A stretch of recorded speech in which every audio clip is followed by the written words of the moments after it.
Here we have an amateur astronomer capable of catching these things with his small telescope and a small camcorder.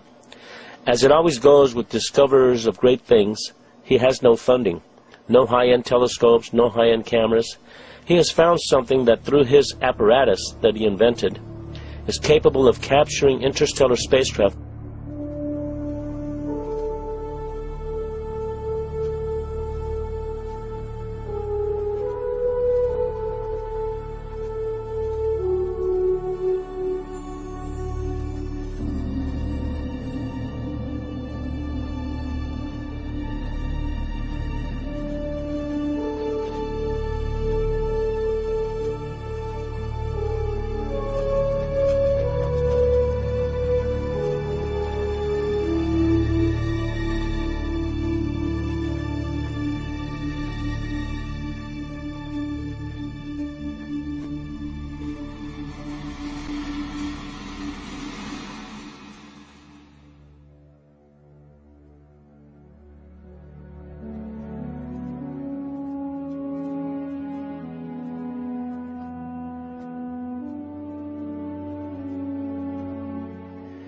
If the starships that John Leonard Walson has captured in deep space are ours, then I am glad we have them out there protecting our planet.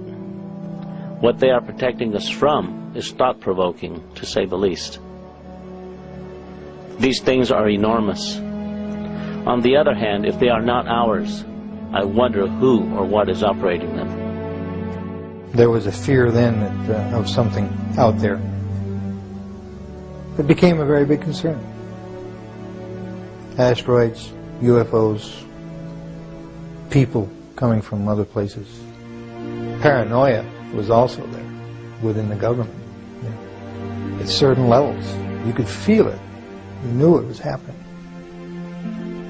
I noticed the satellite's positionings. I said, now this is supposed to be a system that tracks radar anomalies on Earth, right? You know, the whole thing, the movement. Yep, that's what it does. And I said, well, why are half of them pointed towards the outer space? Towards the moon, towards areas that are just blank space. Well, I don't know, was the reply. He says, never thought about it.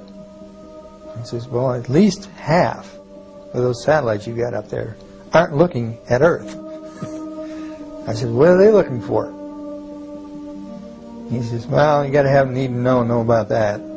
I said, I see. In other words, who's coming? He says, we don't know. End of subject. Ever since I got involved with John Leonard Walson, I always now look at the Big Dipper in a totally different way. I can't wait to have people all over the world seeing them. The great thing about the interstellar starships is we know where they are.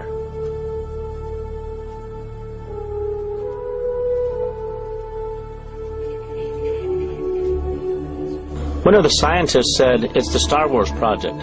Okay. If that's the case, where were we when they put these things up there? When one thinks how much one large structure weighs, it's inconceivable how we got it into deep space. The machinery it would take to construct one of these things is no less conceivable. And the fact that they can expand and transform into different shapes in deep space is extraordinary. There are questions I have. If they are man-made, then we must have technologies that are way beyond our comprehension. What kind of energy systems are being applied here? This is one big puzzle that has yet to be solved, or at the very least, acknowledged.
As John Leonard Walton follows them with his telescope, they are in perfect sync with the Earth's orbit, posing as a star in Orion's belt, the Big Dipper, Vega, or in other constellations.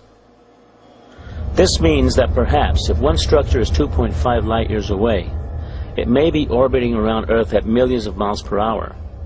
With those kinds of velocities, and with the capability of being able to effortlessly change and transform, it takes an enormous amount of energy.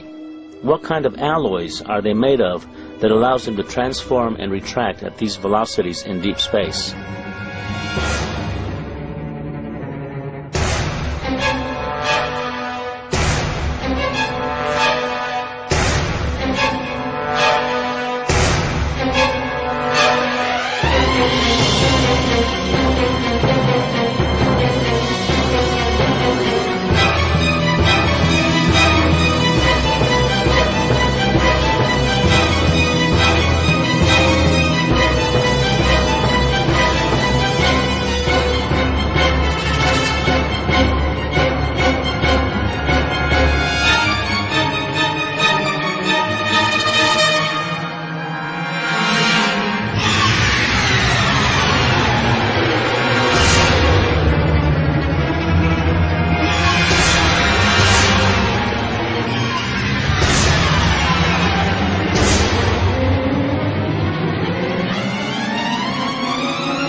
It has taken us at least 10 years for the United States, with the help of Russia and other countries, to construct the space station.